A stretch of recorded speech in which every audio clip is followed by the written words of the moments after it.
Assalamualaikum warahmatullahi wabarakatuh. Alhamdulillah, nahmaduhu wa nasta'inuhu wa nastaghfiruh.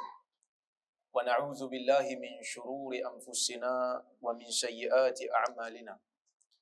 Man yahdihillahu fala mudilla lahu wa man yudlil fala hadiya lahu. Asyhadu an la ilaha illallah wahdahu la syarika lahu wa asyhadu anna Muhammadan 'abduhu wa rasuluh. Allahumma salli wa sallim ala Muhammad wa ala alihi wa sahbihi ajma'in. Ya ayyuhalladzina amanu taqullaha haqqa tuqatih wa la tamutunna illa wa antum muslimun. Ya ayyuhan nasu taqu rabbakumul ladzi khalaqakum min nafsin wahidah wa khalaqa minha zawjaha wa batha minhuma rijalan katsiran wa nisaa'a.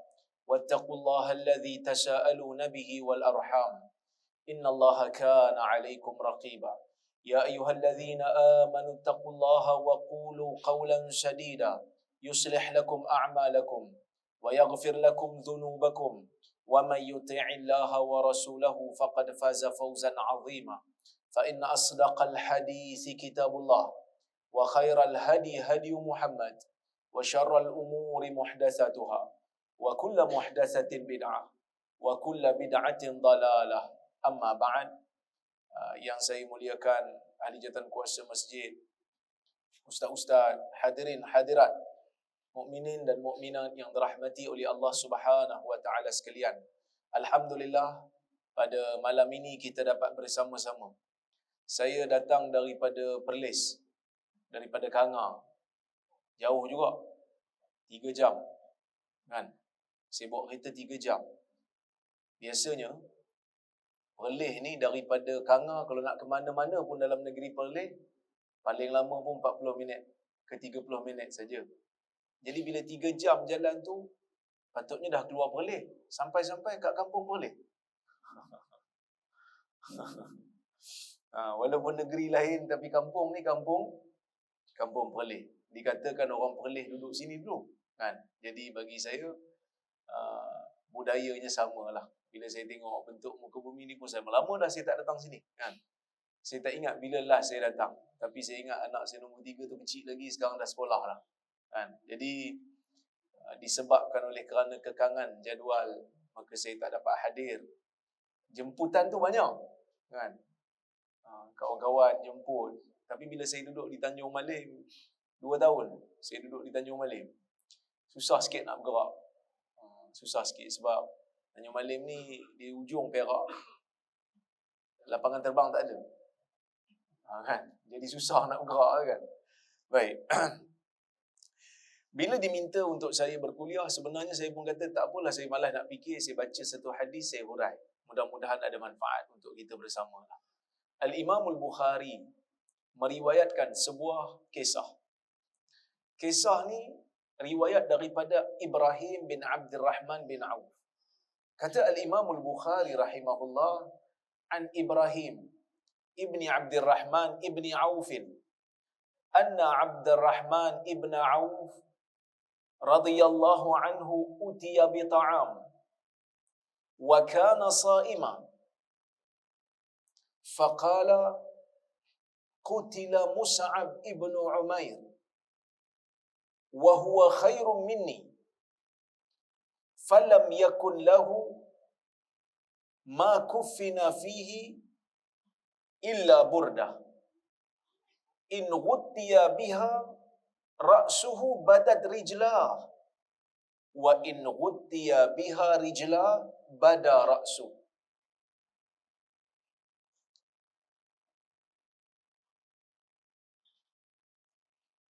ثم فتح لنا أو ثم بسط لنا من الدنيا ما بسط أو أعطينا من الدنيا ما أعطينا لقد خشينا أن حسناتنا عجلت لنا فجعل يبكي حتى ترك طعام أو كما قال. Riwayat ni riwayat daripada Ibrahim bin Abdurrahman bin Auf.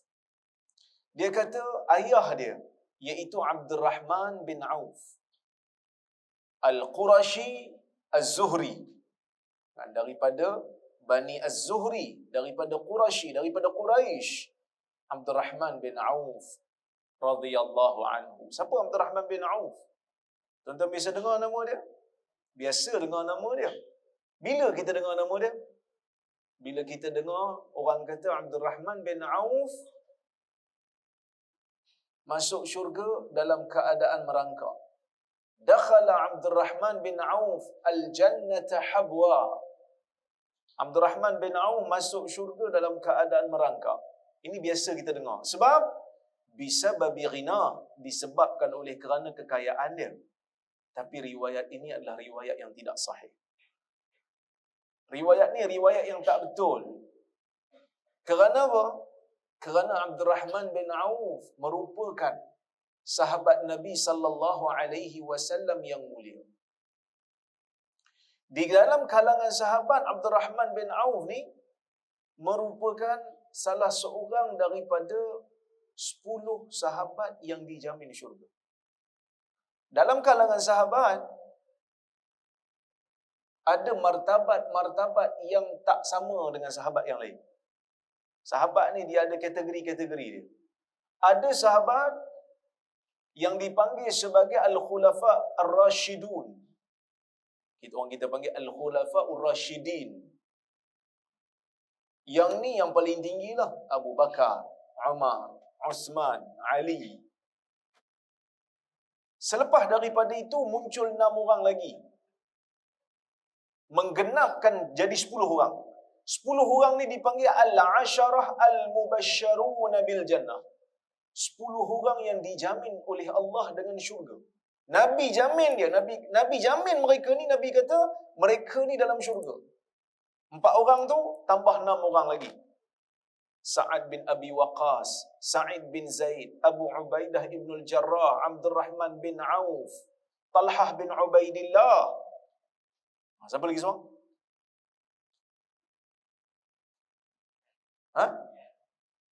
Bukan. Sa'id bin Zaid, kan? Saya sebut tadi, Sa'ad bin Abi Waqqas, Sa'id bin Zaid, Talhah bin Ubaidillah, Abu Ubaidah ibn al-Jarrah, Abdul Rahman bin Auf. Siapa lagi semua? Talhah bin Ubaidillah. So 6 orang yang dijamin oleh Nabi. Sahabat kita sebut, dia kata Bilal. Bilal memang adalah dalam hadis yang lain Nabi sebut. Nabi dengar bunyi derapan selipar di dalam syurga. Sampai Nabi tanya dia, kenapa aku dengar bunyi selipar kau dalam syurga? Bilal pun kata tidak ada ditakdirkan bagi aku untuk aku mengambil wudu, melainkan aku akan salat wudu 2 rakaat. Sebahagian daripada manusia cuba untuk mengatakan, tengok Bilal buat bid'ah. Sebab Bilal ambil wudu, pergi salat. Ambil wudu, pergi salat sunat wudu. Sebenarnya itu bukan bid'ah. Memang ada dalam hadis Uthman. Nabi SAW sendiri sebut. Nabi sebut dalam hadis, siapa yang pergi ambil wudu, kemudian dia pergi salat, Allah Ta'ala akan mengampunkan dosa dia. Kan? Saya tak mau sebut sangat bab ni. Tapi bila saya tengok tu nampak macam kena bagi penjelasan juga lah. Sebab kadang-kadang kita ni bila dengar bab-bab bid'ah ni, dia macam jadi tak suka. Tak boleh gitu. Sebab awal-awal mukadimah saya yang saya baca tadi, mukadimah yang panjang saya baca tadi, itu mukadimah Nabi. Yang dipanggil sebagai khutbatul hajah. Mukadimah Nabi SAW. Nabi sebut, fa inna asdaqal hadisi kitabullah wa khairal hadi hadi Muhammad wa syarrul umuri muhdatsatuha fa inna kulla muhdatsatin bid'ah wa kulla bid'atin dhalalah. Nabi sebut. Bukan saya sebut. Kalau saya sebut, tuan-tuan dia marah kat saya lah. Tapi Nabi sebut. Bila Nabi sebut, tuan-tuan kita kena faham betul-betul. Sebab Nabi kata sebenar-benar cakap ialah kalam Allah, kitab Allah. Sebaik-baik petunjuk ialah petunjuk Nabi. Seburuk-buruk perkara ialah perkara baru dalam agama. Kerana semua benda baru dalam agama dianggap sebagai bid'ah. Dan semua bid'ah itu sesat. Kan? Dah kalau itu Bilal dianggap melakukan bid'ah. Ada sebahagian lagi dia kata, ada sahabat dia baca bacaan dalam solat. Rabbana walakal hamd hamdan katsiran tayyiban mubarakan fi. Sahabat tu baca. Lepas salat Nabi kata, siapa tadi baca bacaan tu? Aku tengok malaikat banyak duk menulis berebut-rebut kan. Sebab bacaan dia tu bagus. Dia kata, tengok sahabat ni buat benda yang Nabi tak ajar. Kita kata zaman tu Nabi masih hidup. Sebab tu Nabi approve. Ada benda tak yang sahabat buat Nabi tak approve? Ada tak benda yang sahabat buat Nabi tak approve? Ada tak? 3 orang datang jumpa Nabi SAW. 3 orang datang jumpa Nabi. Tengok-tengok Nabi tak ada. Dia tanya pada orang yang ada dalam rumah Nabi, iaitu isteri Nabi. Dia kata, ya Rasulullah, bagaimana? Tolong bagi tahu kepada kami bagaimana amalan Nabi SAW. So dia orang pun bagi tahu lah. Isteri Nabi bagi tahu macam mana amalan Nabi. Dia orang pun mula kata macam ni, kita kena betul-betul fokus pada ibadat kita. Seorang tak mau kahwin, seorang tak mau berbuka, setiap hari nak berpuasa, seorang lagi kata tak mau tidur malam, nak qiyamul lail setiap malam. Akal kita kata bagus tak bagus? Akal kita kata bagus tak bagus? Akal kita kata baguslah. Takkan orang qiyamul lail setiap malam tak bagus? Takkan orang puasa setiap hari tak bagus? Kan? Takkan orang dia tak nak kahwin, dia nak fokus ibadat tak bagus? Tapi Nabi SAW jumpa 3 orang ni. Nabi kata, kamu ke yang sebut satu orang tak mau kahwin nak ibadat? Yang seorang lagi kata tak mau tidur nak qiyamul lail setiap hari? Yang seorang kata nak buka setiap nak puasa tak mau buka setiap hari? Mereka kata ya. Nabi SAW pun bersabda kepada 3 orang ni. Nabi kata, aku pun nikah. Aku pun ada waktu tidur, ada waktu qiyam, dan aku juga ada waktu aku berpuasa, dan ada waktu aku tak berpuasa, aku berbuka. Faman raghiba an sunnati falaysa minni. Siapa yang bukan daripada kalangan, siapa yang benci kepada sunnahku bukan daripada kalangan. Jadi maksudnya apa tuan-tuan? Maksudnya nak bagi tahu pada kita bahawasanya bukan semua benda yang akal kita kata baik pada agama baik. Kalau betul semua benda yang akal kata baik terus jadi agama, maka Nabi SAW tak payah diutuskan untuk ajar agama kat kita. Saya bagi satu contoh. Tuan-tuan tadi semayang maghrib. Rakaat pertama, imam baca tak surah? Baca Fatihah, baca surah tak? Baca surah. Rakaat kedua, imam baca Fatihah, baca surah tak? Baca. Rakaat ketiga, baca surah tak? Katalah rakaat ketiga imam baca surah. Bagus tak bagus? Rakaat ketiga imam bantai juga baca surah lepas Fatihah. Bagus tak bagus? Cuba jawab. Tak berani nak jawab. Betul juga ustaz kan, baca Quran takkan tak bagus? Tak boleh. Sebab Nabi tak baca rakaat ketiga. Hang ni, orang nak baca Quran pun tak boleh dalam solat. Biarlah orang nak baca. Takkan kita nak cakap macam tu? Sebab memang kita belajar daripada kecil. Salat, rakaat ketiga tak perlu baca surah. Kalau solat fardu, kalau dah lepas tasyahud awal, tak perlu. Solat isyak ke pun sama, solat maghrib pun sama. Tak perlu baca lepas daripada tasyahud awal. Sebab tu, bila masuk dalam bab ni, kita kena faham betul-betul. Supaya kita tak terkeliru. Kadang-kadang kita rasa benda tu bagus. Tapi sebenarnya benda tu pada pandangan syarak tak bagus. Ini sebagai mukadimah lah cerita pasal Bilal tu tadi. Tapi Bilal tu termasuk. Sebab Bilal ni disebut dalam hadis lain. Yang 10 ni disebut dalam satu hadis. Nabi sebut dalam hadis, Abu Bakar fil jannah, wa Umar fil jannah, wa Uthman fil jannah. Nabi sebut satu-satu. Abu Bakar dalam syurga. Nabi sebut. Ya. Termasuk 6 orang tadi. Yang seorang lagi tadi saya sebut Talhah 2 kali. Sebenarnya seorang lagi tu Az-Zubair ibn al-Awwam. Itu yang ke-6. Zubair. Itulah kadang-kadang saya pun dah terlupa juga. Kan? Duk tengok durian tadi lupa tu. Perlis tak ada durian. Perlis mangga je ada. Dia tengok durian banyak. Lupa tu. Ingat balik. Zubair ibn Awam. So yang ke-6. So 6 orang ni termasuk Abdurrahman bin Auf. Abdurrahman bin Auf, orang yang mulia, jaminan syurga pada dia. Jaminan syurga. Tak mungkinlah dia masuk syurga dalam keadaan merangkak. Kalau dia masuk syurga dalam keadaan merangkak, kita macam mana? Kan? Tak mungkin lah. Sebab dia tu memang kaya. Tapi kekayaannya itu digunakan dengan cara yang sangat baik. Maka sebab itu dia dijamin oleh Nabi dengan syurga. Maka riwayat itu riwayat yang tidak sahih. Dia kata apa? Anak dia kata, Ibrahim bin Abdul Rahman bin Auf kata, Abdul Rahman bin Auf pada satu ketika didatangkan dengan makanan. Ibnu Hajar dalam Fathul Bari ketika mensyarahkan riwayat ni, dia kata dalam riwayat Bukhari ni tak bagi tahu makanan apa. Dia kata makanan, sejenis makanan. Tapi dalam riwayat yang lain disebut dibawakan roti dan juga daging. Maksudnya makanan tu bukan makanan yang biasa, makanan yang special. Sebab zaman dulu nak dapat makan daging ni bukan selalu. Kerana makanan ruji orang Arab pada masa itu ialah tamar. Kali ni dibawa kepada Abdul Rahman bin Auf roti dan juga daging. Wa kana sa'ima. Waktu tu dia sedang berpuasa. Ibn Abdul Bar, seorang ulama bermadhab Maliki daripada Andalus, dia mengatakan peristiwa ni berlaku ketika mana Abdul Rahman bin Auf berada di hujung-hujung umurnya. Abdul Rahman bin Auf dekat-dekat nak meninggal dah masa ni. Orang bawa kat dia makanan special. Ada roti, ada daging. Makanan yang sedikit mewah. Dan dia dalam keadaan berpuasa. Tengah puasa ni. Belum sempat jamah. Dia terus kata. Dia kata, Qutila Mus'ab ibn Umair. Qutila Mus'ab ibn Umair. Wahuwa khairun minni. Mus'ab bin Umair telah terbunuh.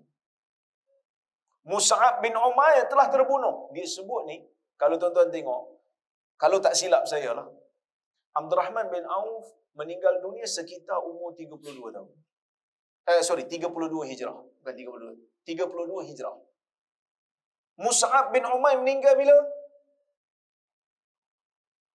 Agak-agak tuan-tuan. Mus'ab meninggal bila? Ustaz jangan tanya kami lah Ustaz. Kami mana nak ingat. Tarikh lahir pun kami lupa dah. Tak apa. Yang ni tuan-tuan kena ingat lah. Tarikh-tarikh penting ni. Mus'ab meninggal pada tahun ketiga Hijrah. 29 tahun lepas tu, Abdul Rahman bin Auf teringat dekat Mus'ab. Mus'ab ni siapa?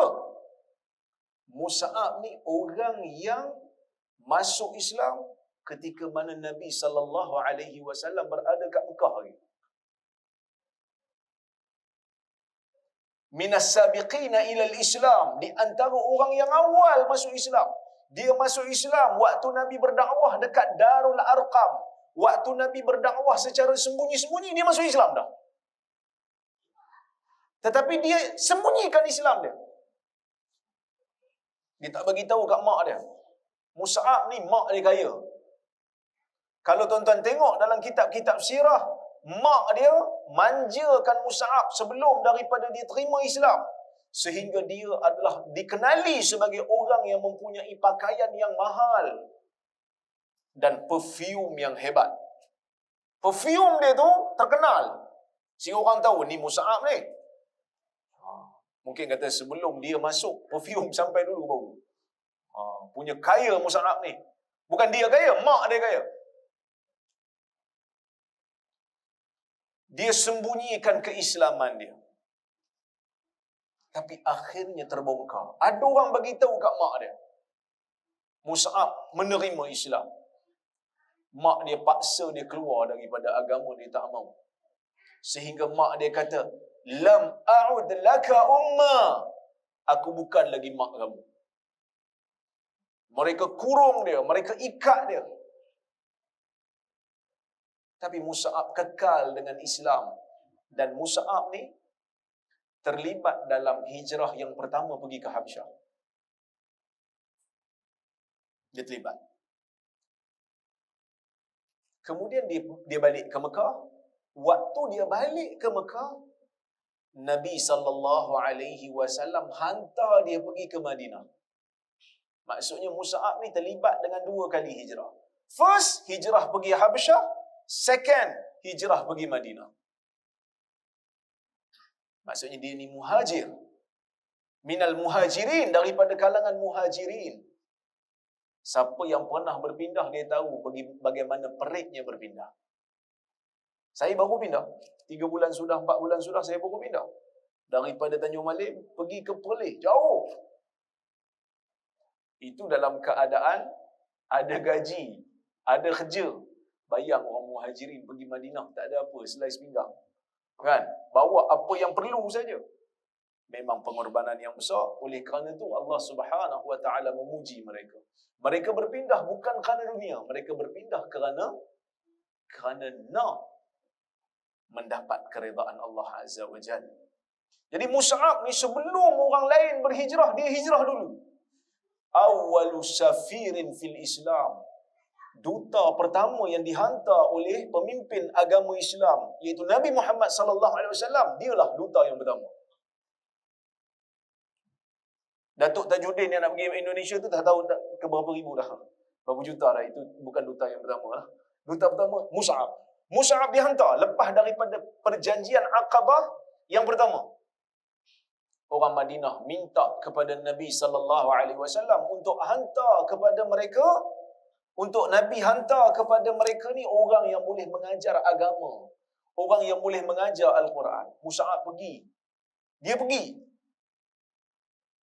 Dia tak kata, ya Rasulullah, takkan saya nak tinggal Mekah ni. Dia pergi. Demi misi dakwah dia pergi. Bila dia pergi, ramai orang follow dia. Mungkin dia pandai bercakap, bacaan Quran dia bagus. Ramai orang ikut dia. Dalam ramai-ramai itu, ada juga orang tak puas hati dengan dia. Siapa dia? Sa'ad bin Mu'az dan juga Usaid bin Al-Hudayr. Dua orang ni tak puas hati. Sebab dua-dua ni pemimpin. Pemimpin daripada kalangan orang Madinah. Sa'ad bin Mu'az dan juga Usaid. Sa'ad disebut pada Usaid. Tengok tu. Mus'ab tu. Pergi kat dia. Sound dia sikit. Datang sini nak membodoh-bodohkan orang-orang yang bodoh di kalangan kita. Bodohkan orang lemah, boleh lah. Pergi marah dia. Suruh dia stop.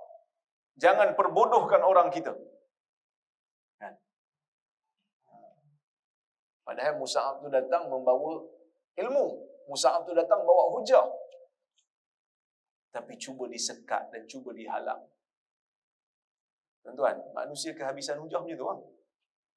Kita sepatutnya dalam akademik ni, bukan kita halang orang. Patutnya kita berhujah. Kan? Kita panggil. Dialog. Tengok mana satu yang betul, mana satu yang salah. Kan? Alhamdulillah. Di Perlis kita buat. Tuan-tuan kena datang 25 hari bulan 6. Kita buat dialog terbuka. Kita nak bincang tentang isu tarikat yang dulu kata sesat, sekarang tak berapa nak sesat dah. Kita pun heran. Kan? Jadi kita nak buat dialog terbuka. Kita tak mau lagi dah main tutup-tutup mulut orang, main sekat-sekat, tak boleh. Panggil. Duduk semeja. Bincang betul-betul. Ini yang disebut oleh Mus'ab. Ketika mana Mus'ab ni ditentang oleh Usaid. Usaid ni siap bawa senjata dia. Nak lawan dengan Mus'ab ni.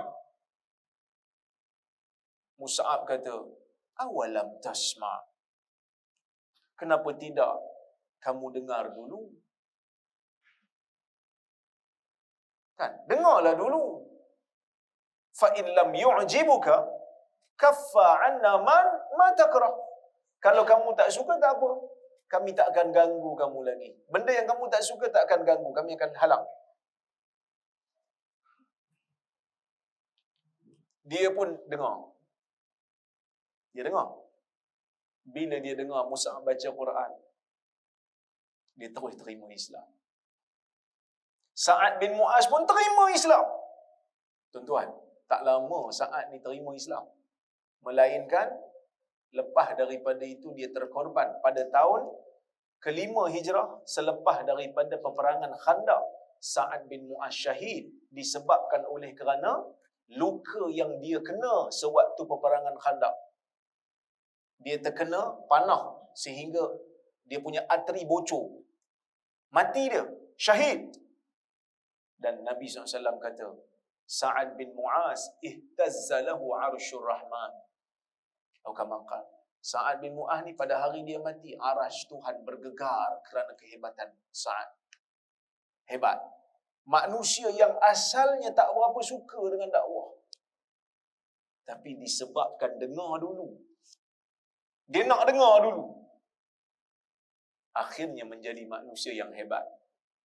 Dialah yang sebut pada Nabi SAW sewaktu peperangan Badar. Tuan-tuan ingat lagi perang Badar? Perang di mana berlaku pertempuran di antara orang mukmin dengan orang kafir Quraisy tanpa ada perancangan daripada Nabi SAW. Nabi cuma nak pergi ambush satu rombongan Abu Sufyan yang pergi berniaga, bukan lagi perang. Cuma nak pergi buat serangan gerila aja. Nak serang hendak, bawa pun senjata yang ala kadar, 300 lebih je. Orang yang nak terlibat, yang lain semua tak berminat, duduk di Madinah. Tiba-tiba Allah Ta'ala takdirkan perang. Abu Sufyan tahu, Abu Sufyan masa itu belum Islam. Dia tahu pula. Dia ubah laluan. Tak jumpa orang Islam dengan Abu Sufyan. Mereka dipertemukan dengan tentera orang Quraisy yang lengkap bersenjata dan bilangannya lebih 3 kali ganda daripada bilangan orang Islam yang keluar di medan Badar pada ketika itu. Sebab orang Quraisy dah tahu dah, Abu Sufyan dia dapat tahu je dia punya rombongan kekayaan yang balik daripada Syam tu dalam bahaya. Dia terus hantar utusan. Dia hantar utusan, dia kata kamu pergi jumpa dengan Abu Jahal, minta bantuan. Abu Jahal pun apa lagi? Dia kata kita keluarkan semua orang. Kita keluarkan. Sampaikan artis-artis perempuan pun keluar sekali. Nak bagi semangat pada orang yang nak pergi berjuang lawan orang Islam ni.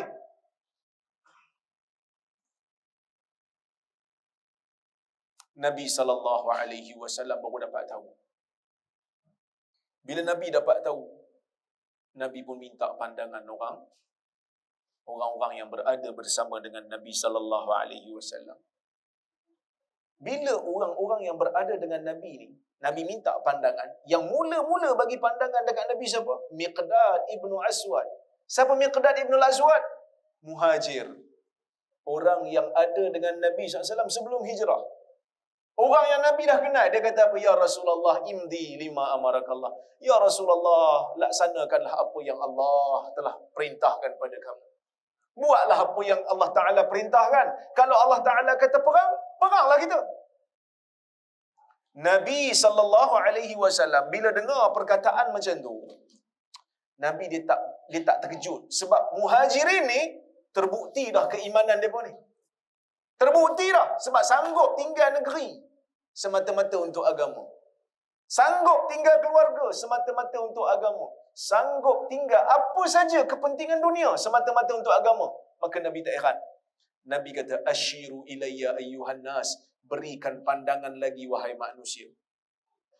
Nabi maksudkan nak dengar daripada orang Ansar. Kerana ini pertama kali Nabi bersama dengan mereka.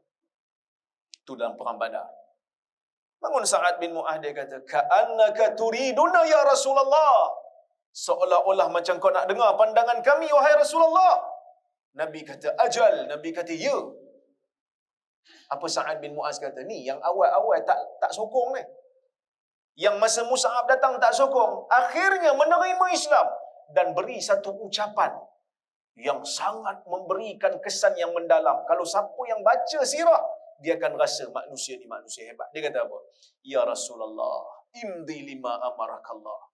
Fa inna la naqulu laka kama qalat banu Israil li Musa, idhhab anta wa rabbuka faqatila innaha huna qa'idun. Idhhab anta wa rabbuka faqatila inna ma'akuma muqatilun. Ya Rasulullah, law ista'radta bina hadzal bahr fakhudtahu lanakhudunnahu ma'ak. Dia kata Sa'ad bin Mu'az, ya Rasulullah, laksanakan perintah Allah. Wahai Rasulullah, kalau engkau bentangkan di depan kami di laut, engkau randuk laut ni, kau redah laut ni, lanakhudunnahu ma'ak, kami juga akan ikut. Kalau kau redah lawan ni, kami ikut sekali. Kami akan follow. Sesungguhnya, kami tak pernah kata, kami tak akan kata seperti mana yang Bani Israel kata pada Musa. Bani Israel kata, Musa, kau pergi dengan Tuhan kau perang, kami nak duduk sini. Kami akan kata pada kamu, ya Rasulullah, pergi engkau dan Tuhan kau berperang. Kami akan turut bersama dengan kau. Dan dia kata apa? Sesungguhnya sekali-kali kami tidak pernah rasa benci kerana engkau, ya Rasulullah, telah menyebabkan kami akan bertemu dengan musuh pada esok hari. Kita kalau orang buat spoil, buat beri susah, kita kata, ni hang lah punya pasal ni. Kan kita cakap kita, bebai. Hang lah punya pasal ni. Bebai semua. Dia tak kata kita. Dia kata, kami tak pernah benci. Engkau telah menyebabkan kami bertemu musuh. Sesungguhnya kami adalah manusia yang sabar ketika mana bertempur dengan musuh. Dan kami adalah orang yang membenarkan kami akan bertemu dengan Allah Azza wa Jal.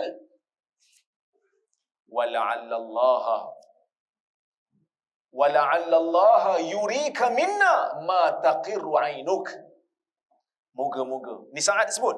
Moga-moga Allah memperlihatkan kepadamu, wahai Rasulullah, daripada tindakan kami, daripada sifat kami, sesuatu yang boleh menyejukkan mata engkau bila tengok kami. Subhanallah. Ini perkataan Sa'ad. Yang asalnya apa tadi? Yang asalnya tak nak terima pun dakwah Mus'ab. Tapi penting saya kata. Sebab tu saya kata penting. Dengar dulu. Dengar dulu orang nak kata apa. Sebab kadang-kadang orang dia tak mau dengar. Kan? Tak mau dengar lah. Ustaz ni tak mau dengar lah. Orang kata dia tak betul. Hang dah dengar belum? Belum. Dengar dulu. Saya dekat satu program. Dulu saya pernah cerita juga dalam kuliah. Saya nak cerita pada tuan-tuan juga. Dekat satu program, dalam forum, turun daripada forum, ada seorang pakcik, dia datang kat saya, dia salam tangan saya, dia cium. Saya terkejut, dia cium tangan saya. Pakcik tua, dia cium tangan saya. Saya dah lah bau nasi kandak lagi masa tu. Ni pun ada lagi. Dia kata, saya nak minta maaf. Kata, tak apalah pakcik minta maaf. Tak payah cium tangan saya muda lagi. Dia kata, saya nak minta maaf. Kata, pasal apa? Dia kata, dulu saya duk kata kat ustaz macam-macam. Tapi saya dengar anak saudara saya sebut, bila saya kata dekat anak saudara saya, jangan dengar ceramah dia. Anak saudara saya kata, yang mana yang tak betul itu tolong bagi tahu. Saya punya semangat nak pergi cari. Saya dengar 46 kuliah. Penuh saya dengar. Nampaknya macam okey je saya dengar. Saya nak minta maaf. Saya tak kata saya betul. Mungkin ada salah di mana-mana. Tapi kadang-kadang manusia ni tak berlaku adil dengan kita. Sebab dia dengar daripada orang lain. Kita jangan bagi orang lain buat keputusan untuk kita. Kita dengar dulu. Sebab kita ada akal boleh fikir. Kita ada ilmu sedikit yang kita boleh nilai. Dan kita buat perbandingan. Mana yang betul, mana yang tak betul, mana yang bagus, mana yang tak bagus. Itu Sa'ad bin Mu'adh. Dia dengar. Usaid bin Hudayr dengar, terima Islam. Ini Mus'ab. Dia pergi sebagai safir. Awalu safir. Abdurrahman bin Auf. Dia kata, sebab Mus'ab ni tuan-tuan, bila dia terima Islam, dia mak dia tak mengaku dia anak dah. Dia jadi manusia miskin. Dia menjadi manusia miskin. Dalam peperangan Badar, saudara kandung dengan Mus'ab ni, dengan Mus'ab ni, kalau tak silap saya, ditawan. Mus'ab saya kata lagi, ikat dia kuat sikit, mak dia kaya. Mak dia sendirilah kan. So, dia jadi manusia miskin. Dalam peperangan Uhud, Mus'ab ni terkorban. Maka sebab itu Abdurrahman bin Auf sebut, qutila Mus'ab ibn Umair. Mus'ab bin Umair telah terkorban. Bila Mus'ab bin Umair terkorban? Tahun ketiga Hijrah, sewaktu peperangan Uhud. Pasal apa peperangan Uhud berlaku? Perang Uhud berlaku bila orang Quraisy tak puas hati. Dia orang kalah dalam peperangan Badar. Dahlah dia orang turun 1000. Lengkap senjata. Kan kalau dalam peperangan Badar tu, Abu Jahal disebut, dia kata, Kan Abu Sufyan bila dah sampai ke Mekah, selamat dia punya rombongan tu, Abu Sufyan hantar wakil, hantar utusan untuk panggil balik tentera yang dah keluar tu. Abu Jahal kata apa? La narji' hatta na'tiya badran fanuqimu fihi thalatha nanharul jazur wa nasqil khamar wa tughanni alaina al-mughanniyat aw al-qainat fatasma'a bina al-arab fala yazaluna yahabunana. Ni Abu Jahal sebut. Dia kata kita takkan balik sehingga kita datang ke Badar. Sehingga kita sampai ke Badar, kita akan duduk di sana 3 hari. Nanharul jazur, kita akan sembelih binatang, makan. Kita akan buat makan besar-besaran, sembelih. Wa naskil khamar, kita akan tuang arak. Kita akan biarkan penyanyi-penyanyi kita menyanyi. Sehingga Arab dengar cerita kita di Badar. Dan mereka akan sentiasa menghormati dan takut pada kita. Tengok-tengok apa jadi? Perang Badar, Abu Jahal terkorban. Uqbah bin Abi Mu'ayyid terkorban. Ubay bin Khalaf terkorban. Kebanyakanlah kepala-kepala besar ni yang lawan Nabi ni terkorban. Dahlah bilangan banyak, senjata cukup, lawan dengan manusia yang sikit, kelengkapan pun ala kadar, boleh kalah. Orang Quraisy menanggung malu. Jadi diorang pun himpunkan balik kekuatan. Tanya Arab sekitar, sekeliling, siapa nak bantu? Kita nak lawan Muhammad. Kita nak lawan orang-orang Islam yang berada di Madinah. Sebab tahun lepas kita kalah dah. Diorang himpun, dapat kekuatan. Ikrimah bin Abi Jahal, Abu Sufyan, di antara orang yang menggerakkan benda ni.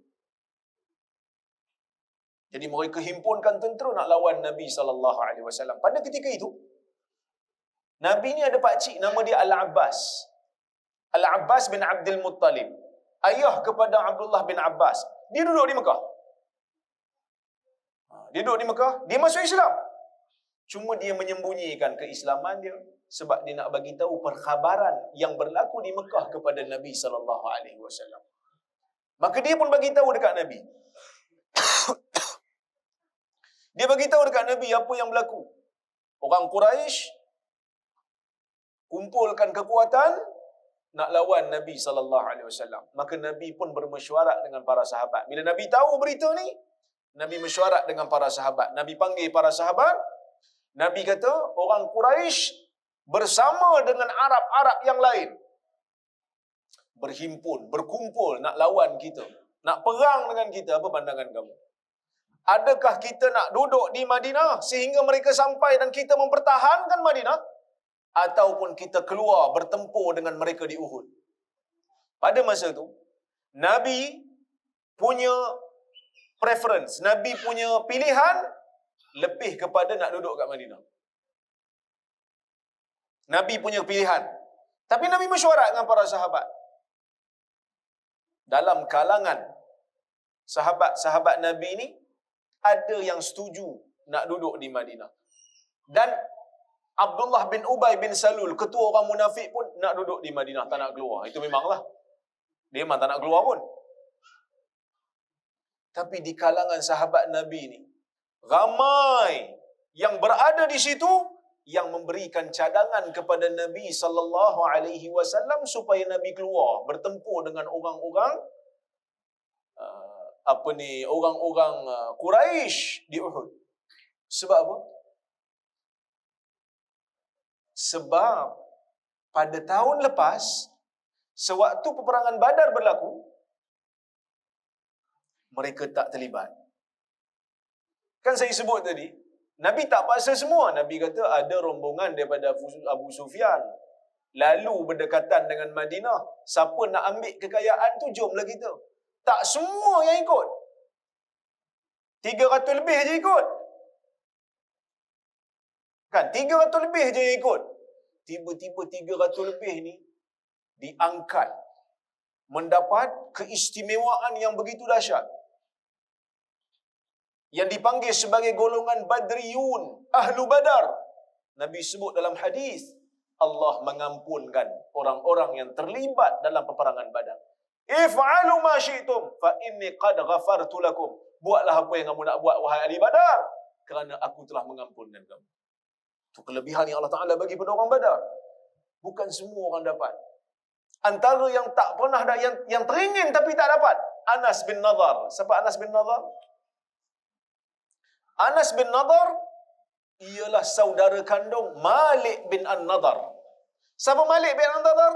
Malik bin An-Nadar ialah ayah kepada seorang sahabat yang terkenal, Anas bin Malik. Kenal? Anas biasa kita kenal kan? Perawi hadis. Anas ni bapak dia tak terima Islam, tapi bapak saudara dia. Nama Anas juga, Anas bin An-Nadar. Dia tak terlibat dalam perang Badar. Dia berkobar-kobar nak pergi perang Uhud.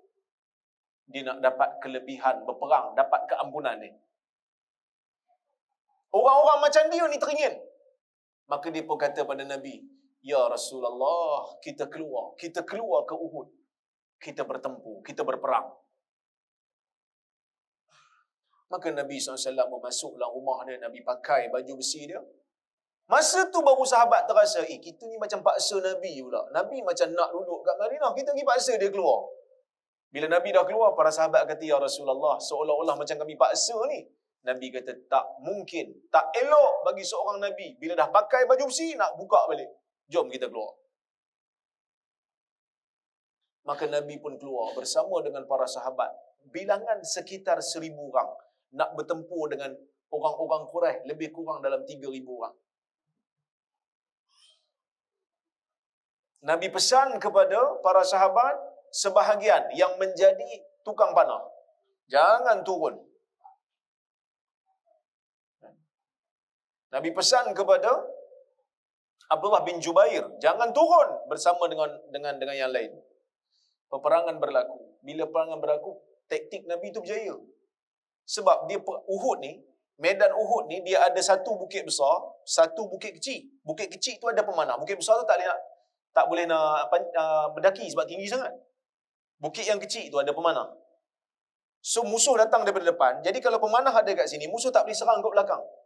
Pemanah akan panah dengan panahan dia tu. Jadi berjaya lah. Pada peringkat awal, dia macam ada 2 sesi. Satu sesi, orang Islam ni menang. Jadi orang Quraisy ni dia tewas. Dia lari. Orang Islam tengok, bila orang Quraisy dah lari, sebahagian daripada pemanah ni tengok harta kat bawah. Teringin nak tengok harta, turun. Abdullah kata, jangan turun. Dia pun turun juga. Maka bilangan pemanah pada ketika itu turun. Majoriti turun. Bila turun, Khalid tengok. Khalid masa ni belum Islam Dia tengok, bukit tu dah clear. Lain clear.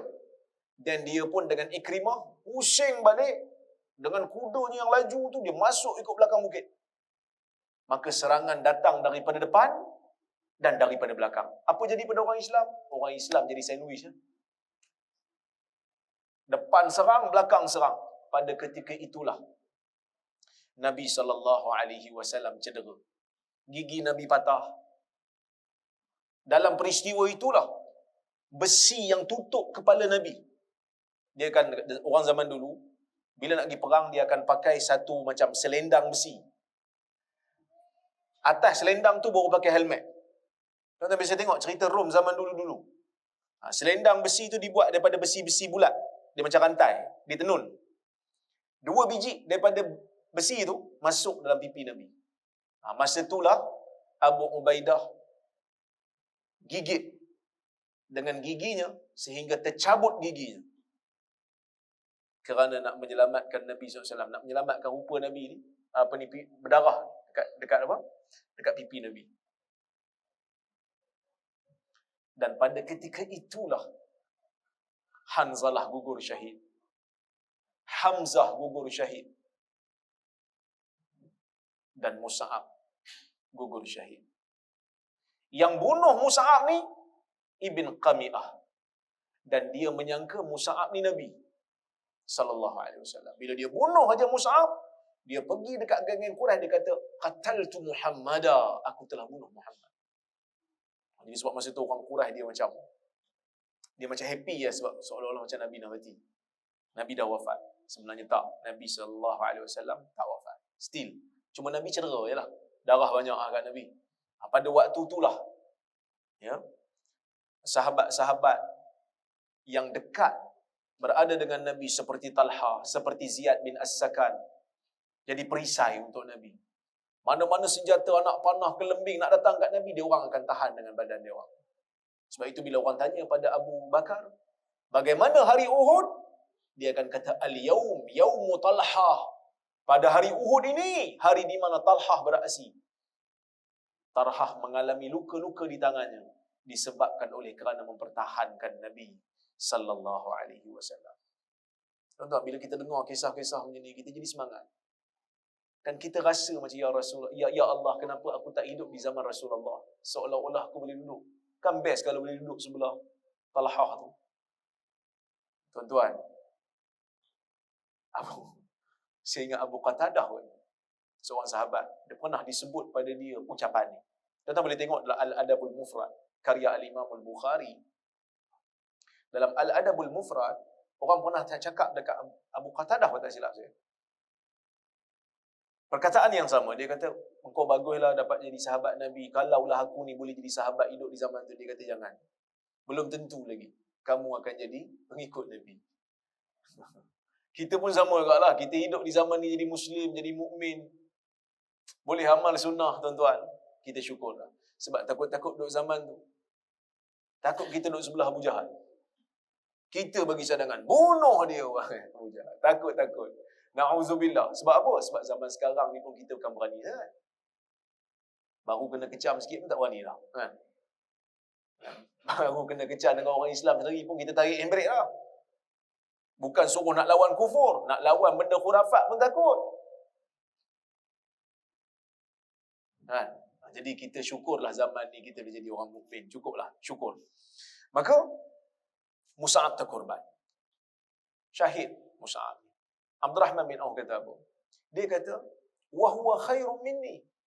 Dia lebih baik daripada aku. Lam yakun lahu ma kuffina fihi illa burdah. Tak ada apa yang dapat digunakan untuk kafankan jenazah dia, untuk balut jenazah dia, melainkan hanyalah sehelai kain. In ghuttiya fiha in ghuttiya biha ra'suhu badat rijlah. Kalau kain tu kita guna untuk tutup kepala dia, dua kaki dia akan muncul. Maksudnya tak tertutuplah kaki dia. Kalau tarik pergi ke atas, kaki terkeluar. Wa in ghuttiya biha rijlah badat ra'suh. Kalau ambil kain tu, tarik tutup kaki, kepala tu buka. Ni Mus'ab. Satu orang yang asalnya kaya. Satu orang yang pakaiannya pakaian yang mahal sewaktu zaman jahiliyah. Tapi bila masuk zaman menerima Islam, zaman itu dia disekat. Zaman itu dia dihalang daripada kenikmatan dunia. Tapi dia bertahan. Dia bertahan. Sampai jadi manusia yang miskin, manusia yang susah. Nak tutup badan dia pun kain tak cukup. Abdurrahman bin Auf teringat dengan manusia hebat ni. Dia kata, wahwa khairun minni. Dia lebih baik daripada aku. Teringat Abdurrahman ni peristiwa tu. Sebenarnya, peristiwa kalahnya orang Islam dekat Uhud ni mempunyai begitu banyak hikmah yang kadang-kadang kita tak perasan. Memang kalah lah kan. Peritlah kalah ni, 70 orang sahabat gugur syahid. Perit. Tapi banyak hikmah. Pertama, adalah syuhada. Orang jadikan sebagai tokoh. Tuan-tuan, kalau tengok cerita hero-hero yang real, tengok cerita sejarah kan, hero-hero yang real ni kebanyakannya mati. Mempertahankan kebenaran, mati baru jadi hero. Hero yang tak mati ni, hero yang pakai spender kat luar je. Superhero yang tak betul pun kan, yang tak wujud pun di alam realiti. Tapi kalau hero yang betul-betul hero, biasanya dia mati, baru orang angkat dia. Biasanya lah, bukan semestinya, biasanya. Dia mati mempertahankan prinsip dia. Ni, golongan-golongan yang dipanggil sebagai 70 warriors, Muslim warriors. Sepatutnya kita buat filem lah kan. 70 wira-wira Islam. Tapi kita banyak buat filem-filem yang kadang-kadang tak ada kualiti kan. Macam mana? Tapi kita kena buat sebab anak-anak orang Islam ni dahagakan kita panggil sebagai apa? Idol ataupun kita panggil sebagai tokoh. Ni dia pun tak ada tokoh orang Islam, tak buat filem, tak buat kartun, tak buat apa. Dia pun duk cari. Itulah yang pakai seluar dalam kat luar tu. Kan, dia pun cari Superman, dia pun cari Batman. Ada budak-budak, dia nak tokoh yang boleh dijadikan sebagai panduan, yang boleh dijadikan sebagai ikutan, yang dia nak bangga, ini tokoh saya. Sepatutnya kita buat kan. Saranan kepada penulis-penulis skrip dan juga pengarah-pengarah kena buat filem-filem macam ni. Terutama yang berkaitan dengan tokoh agama. Saya nampak ada jugalah. Ada filem baru Mak Kilau, tak silap. Ada kan? Saya tak tengok tapi saya nampak macam tak keluar kan? Tapi macam nak keluar dah kan? Kita tengok itu di antara yang bagus. Tokoh-tokoh perjuangan kemerdekaan. Okey. Kita balik pada isu kita. Kalahnya orang Islam di Uhud ni menyebabkan orang Islam ni kena muhasabah. Pasal apa kalah? Kalah sebab turun. Kalah sebab tak ikut cakap Nabi SAW. Tuan-tuan, orang Islam hari ni dekat, sebagai contoh orang Islam dekat India ramai tak? Ramai. Tak silap saya 100 juta bilangan orang Islam kat India. Tapi pasal apa boleh kena lanyak dengan kerajaan Hindu?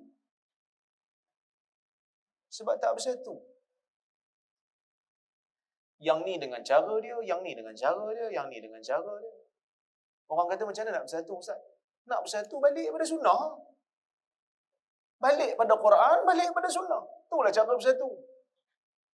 Sebab Nabi SAW sendiri beritahu dah kat kita. Terang-terang Nabi beritahu dalam hadis Irbad bin Sariyah.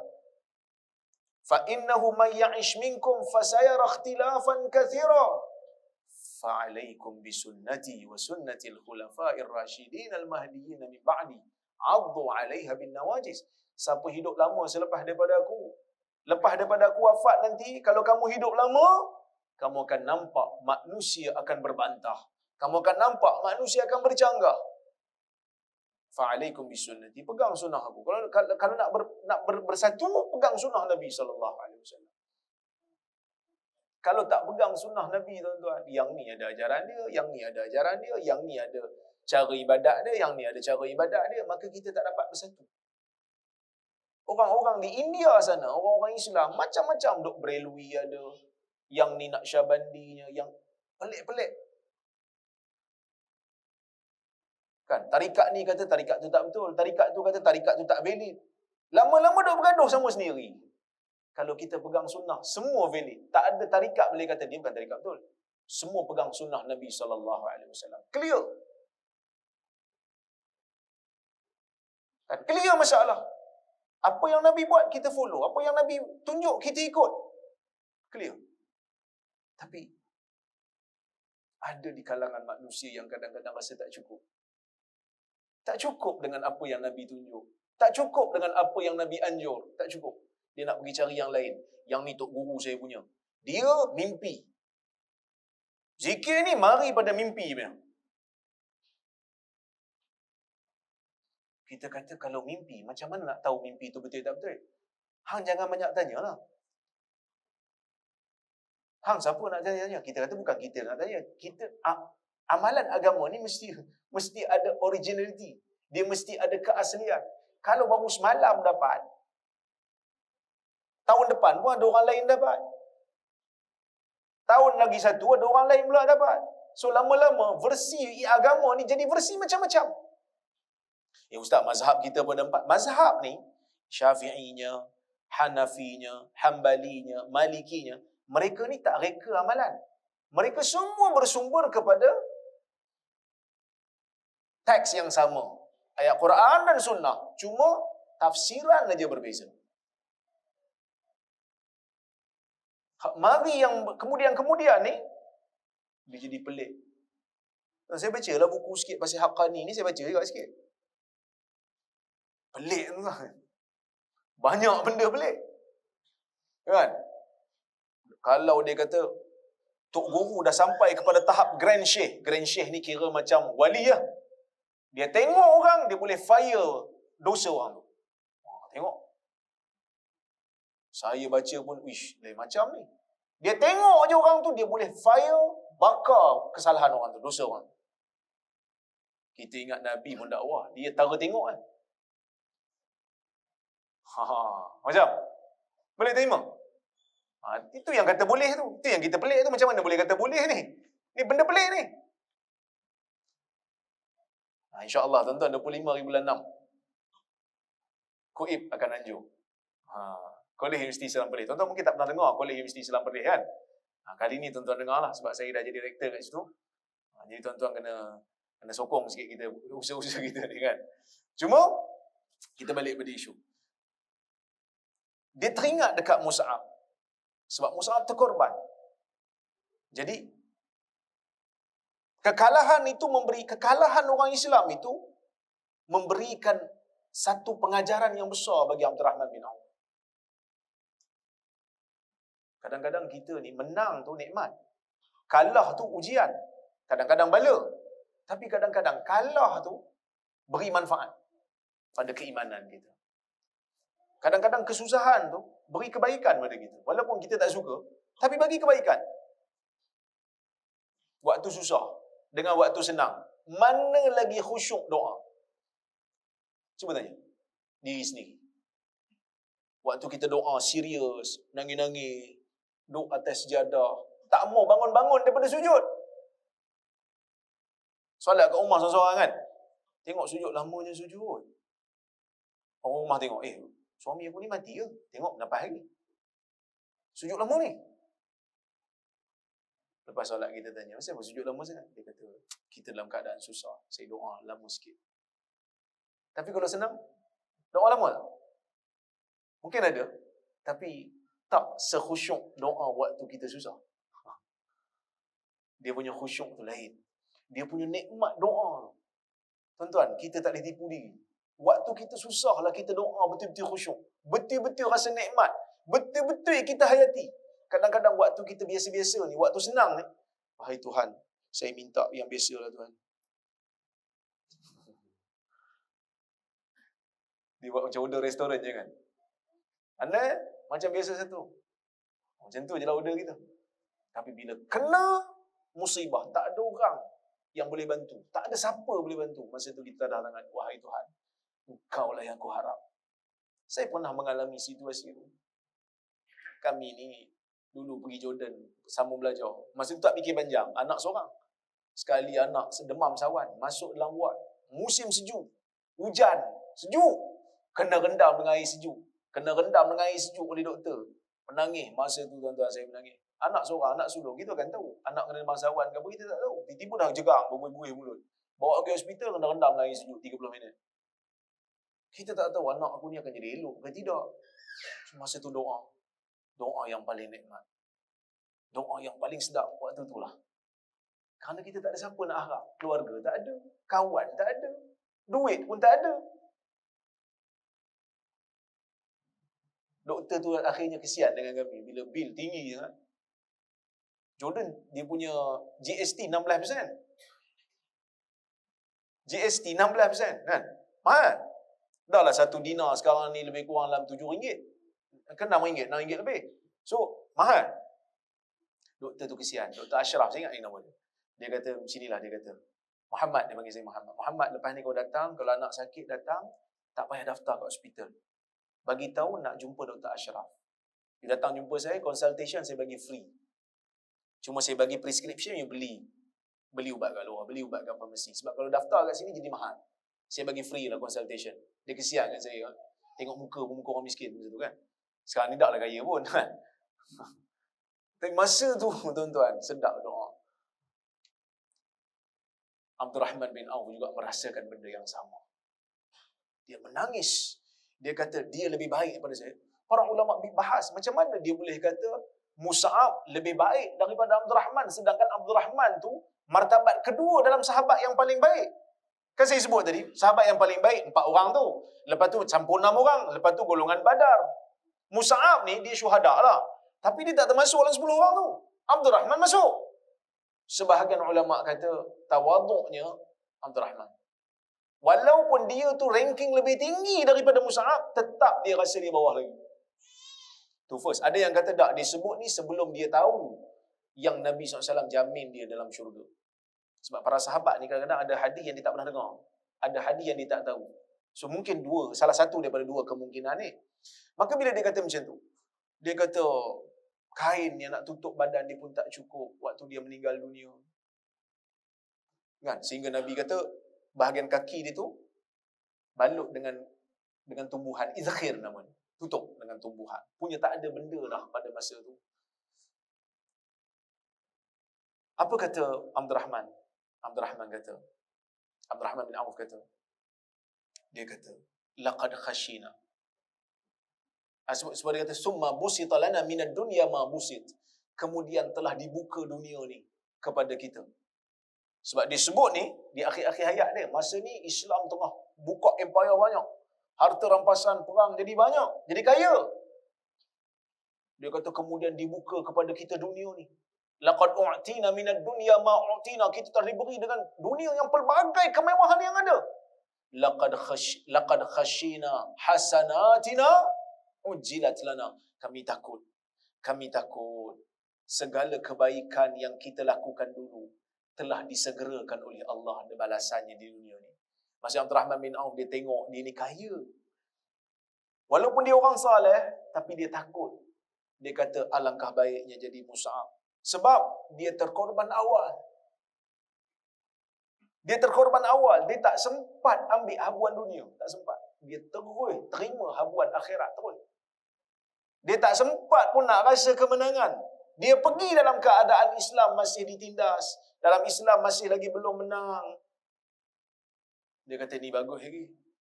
Khabbab juga pernah menyebutkan perkara yang sama. Dia kata sebahagian daripada kita telah pergi. Belum sempat ambil habuan dunia. Pergi dulu. Itu lebih baik. Kita telah terima pelbagai kebaikan, pelbagai kemewahan yang kita bimbang, kata Abdul Rahman bin Auf. Kita bimbang. Kebaikan-kebaikan ni menyebabkan kita lupa sehingga pahala yang kita buat dulu tu tak boleh nak tampung kelekaan kita pada hari ni. Ni siapa sebut ni? Abdul Rahman bin Auf. Tuan-tuan, kalau Abdul Rahman bin Auf sebut macam ni, kita ni sepatutnya lebih takutlah. Saya pun bila baca ni, kalau orang yang dijamin syurga fikir macam ni, kita ni kena lebih-lebih takutlah. Kita ni kena lebih-lebih takut. Sebab tu Imam Nawawi masukkan hadis ni dalam Riyadhus Salihin, dia masuk dalam bab fadlul buka min khasyatillah. Kelebihan menangis kerana takut pada Allah. Dia menangis, summa ja'ala yabki. Dia menangis, fatarakat ta'am. Dia meninggalkan makanan. Dia tak makan pun makan, tak selera nak makan. Sedangkan waktu tu dia tengah puasa. Dan makanan tu adalah roti dan daging. Makanan yang sedap. Waktu pun elok, waktu nak buka puasa. Kerana takut, tak lalu makan. Wallahu'alam. Tuan-tuan, mudah-mudahan Allah Ta'ala selamatkan kita. Pimpin kita menjadi manusia yang sentiasa takut kepada azab Allah Subhanahu Wa Ta'ala. Mudah-mudahan ada kebaikan. Ada soalan ataupun komentar ataupun kritikan, saya ajukan.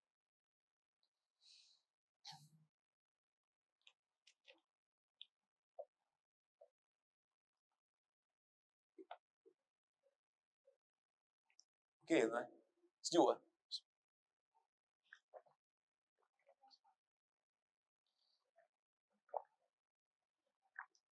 Tak ada Semua faham belaka lah kot. Okey, Alhamdulillah kalau semua faham. Terima kasih banyak pada penganjur yang mensudi jemput saya. InsyaAllah di lain masa kita bertemu lagi. Saya mohon maaf terkasar bahasa tersilap kata. Aqulu qawli hadha wa astaghfirullahal azim li wa lakum. Wassalamualaikum warahmatullahi wabarakatuh.